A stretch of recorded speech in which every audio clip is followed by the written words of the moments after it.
여론조사기관 미디어토마토가 뉴스토마토의 의뢰로 24일부터 25일까지 무선 ARS 자동응답 방식으로 부산 북갑 거주제, 만약 6월 북갑 보궐선거가 치러지고 다음 새 인물이 맞붙는다면 누구에게 투표하겠는지를 물은 결과 하 수석은 35.5%의 지지율로 1위를 기록했고 한동훈 전 국민의힘 대표 28.5%, 박민식 전 장관 26.0%로 뒤를 이었다. 세 후보 간 격차는 오차 범위 내로 사실상 초접전 양상이다. 지지층별로는 차이가 뚜렷했다. 보수층에서는 박민식 전 장관과 한동훈 전 대표가 앞섰고 중도층에서는 하 수석이 우위를 보이며 확장성을 확인했다는 평가다.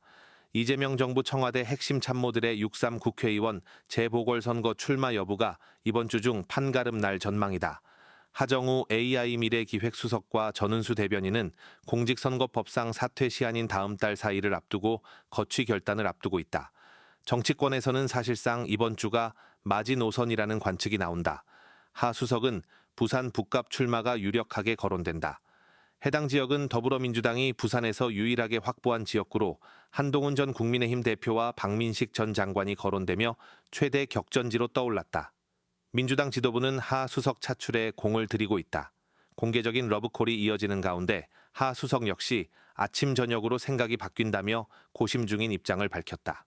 전은수 대변인은 충남 아산을 출마 가능성이 제기된다. 강훈식 대통령 비서실장의 지역구였던 만큼 상징성이 크다는 평가다. 다만 전 대변인은 하마평에 감사하다며 신중한 태도를 유지하고 있다. 두 인물이 출마할 경우 청와대 참모 프리미엄과 세대교체 이미지가 동시에 부각될 것으로 보인다. 하 수석은 AI 전문가로서 미래산업 상징성을, 전 대변인은 교사 변호사 출신 여성 정치인으로서 확장성을 갖췄다는 평가다. 반면 우려도 적지 않다. 하 수석의 경우 국가 AI 정책을 총괄하는 핵심 인물이라는 점에서 공백 논란이 제기되고 있으며 전 대변인은 승진 직후 차출 가능성에 부담이 따른다는 분석이다. 정치권에서는 두 사람의 선택에 따라 이번 재보선 판세뿐 아니라 이재명 정부의 국정 동력에도 적지 않은 영향을 미칠 것으로 보고 있다. 자세한 조사 개요와 결과는 중앙선거 여론조사 심의위원회의 홈페이지를 참조하면 된다. 조심위원께서 말씀하신 내용들을 포함하고 있고요. 가령 예를 들면은 그 실패한 연구라고 하는 것들에 대해서도 그 의미가 있는 중간 결과가 있다면 다시 도전할 수 있는 기회를 제공한다거나 하는 것들을 다 포함하고 있습니다. 어쨌든 뭐 우리도 관심 갖고 지금 R&D 연구 방향을 바꾸는 중이긴 한데 좀 더 이 지적을 좀 깊이 받아들여서 좀 더 세심하게 잘 챙겨야 될 것 같아요. 실제 제가 우려하는 부분들을 다 말씀하신 것 같아요. 네, 과기정통부랑 같이 챙기겠습니다. 그리고 하지PT 요새 이렇게 할 일이 많은데 누가 작업 들어오는 것 같던데? 그러니까 말입니다. 할 일도 많은데 작업 들어온다고 넘어가 그러면 안 돼요. 할 일에 집중하겠습니다. 네. 굉장히 많은 분이 손을 들어주셨는데 한번 이윤수 의원님 말씀 듣고 다음 주제 넘어가서 한꺼번에 종합적으로 한번 더 얘기하겠습니다. 네. 예, 이렇게 좋은 기회 마련해 주셔서 감사합니다. 대통령님, 저는 AI 정책에 대해서 좀 말씀을 드리고자 합니다. 저는 지금 하고 있는 정책이 AI 생산성을 높여서 저성장을 극복하는 돌파구를 만들 수 있을 것이라고 생각을 합니다.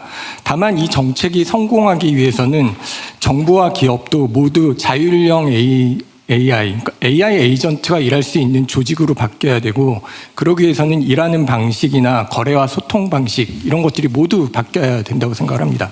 근데 만약에 국민이 정부의 도움을 요청한다라는 문제가 있을 때 복지 데이터, 고용 데이터, 세금 데이터가 부처마다 쪼개져 있으면 이런 경우는 1조 원짜리 AI라도 제대로 일을 하기가 좀 힘듭니다.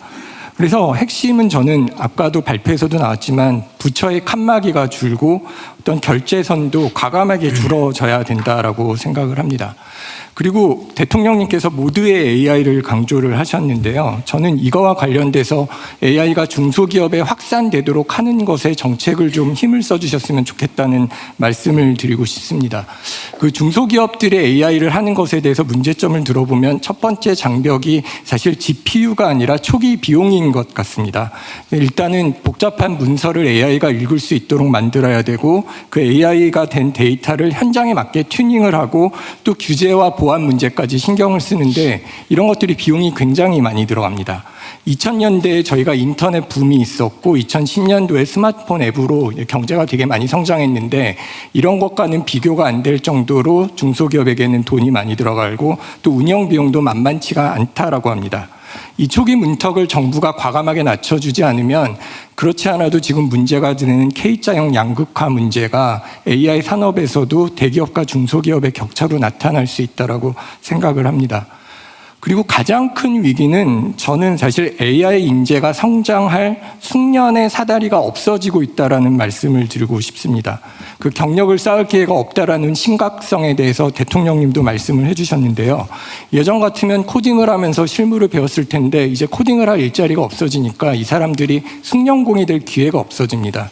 저는 이 문제가 심각해지는 가장 큰 문제는 저희가 AI 정책이 성공해서 인프라가 나타나고 그다음에 시장이 어느 정도 성숙했을 때 막상 중소기업에서는 일할 AI 인재를 찾기 힘들 수 있다라는 아이러니가 나타날 수 있다라는 점에서 심각하게 받아들여야 된다고 생각을 하고요.